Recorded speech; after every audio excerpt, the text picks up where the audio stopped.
മലയാളത്തിൻ്റെ പ്രിയപ്പെട്ട കഥാകാരൻ MT വാസുദേവൻ നായർ വിടവാങ്ങിയിരിക്കുന്നു.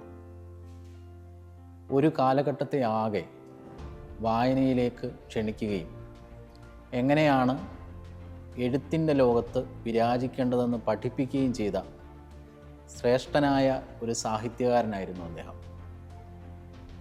ഗ്രാമീണ പശ്ചാത്തലത്തെ സാഹിത്യത്തിൻ്റെ വിവിധ മേഖലകളിലേക്ക് കൂട്ടിക്കൊണ്ടുവന്ന ഒരു പാരമ്പര്യമാണ് അദ്ദേഹത്തിനുള്ളത്.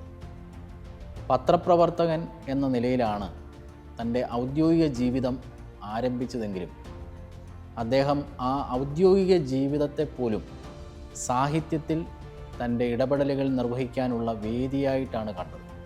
മഹാനായ എഴുത്തുകാരൻ MT വാസുദേവൻ നായർ അദ്ദേഹം വ്യാപരിച്ച മേഖലകളിലെല്ലാം അദ്ദേഹത്തിൻ്റെ തനതായ രചനാ പാടവം പ്രകടമാക്കിയ എഴുത്തുകാരനാണ്. അദ്ദേഹത്തിൻ്റെ രണ്ടാമൂഴം, മഞ്ഞ് എന്നീ 2 നോവലുകളാണ് എനിക്ക് ഏറ്റവും പ്രിയപ്പെട്ടതായിട്ട് തോന്നിയിട്ടുള്ളത്. MTയുടെ വിയോഗം മലയാളത്തെ സംബന്ധിച്ചിടത്തോളം ഒരു തീരാ നഷ്ടമാണ്.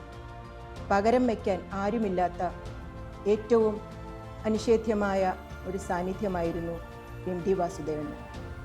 മലയാളിയെ കാത്തിരിക്കാൻ പഠിപ്പിച്ച നോവൽ, ആദ്യമൊക്കെ പ്രതീക്ഷ, പ്രത്യാശ, പിന്നീട് അരിച്ചിറങ്ങുന്ന വിഷാദത്തിൻ്റെ ഇരുട്ട്. കാലം എത്ര കഴിഞ്ഞിട്ടും പ്രണയത്തിൻ്റെ തീക്ഷ്ണതയും ഹൃദയത്തിൻ്റെ തീവ്രതയും ഒളിമങ്ങാതെ സൂക്ഷിച്ച വിമല, MTയുടെ കാവ്യസുന്ദരമായ മഞ്ഞ്.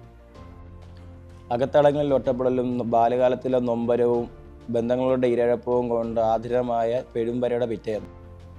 ധർമ്മപുത്രൻ്റെയും അർജുനൻ്റെയും നിഴലിൽ നായികത്വം നഷ്ടപ്പെട്ട ഭീമൻ, കരുത്തുറ്റ ആ ശരീരത്തിനുള്ളിലുള്ള മനസ്സ് MT രണ്ടാം ഊഴത്തിലൂടെ തുറന്നു വെക്കുമ്പോൾ മഹാഭാരതത്തിലെ ഏറ്റവും പ്രിയപ്പെട്ട വ്യക്തിത്വമായി മാറുന്നു ഭീമൻ. കാലത്തിന്റെ കുടികലർപ്പുകളും ജീവിതത്തിന്റെ സംശയങ്ങളും പകർത്തി എഴുതിയ MTയുടെ നിന്റെ ഓർമ്മയ്ക്ക്. സിലോണിൽ നിന്നും തൻ്റെ അച്ഛനൊപ്പം മടങ്ങി വരുന്ന ലീല എന്ന പെൺകുട്ടി തൻ്റെ അർത്ഥ സഹോദരിയാണെന്ന് അറിയുമ്പോൾ വീട്ടിലുണ്ടാകുന്ന പ്രശ്നങ്ങൾ ഹൃദയാരിയായി അവതരിപ്പിച്ചിരിക്കുന്നു.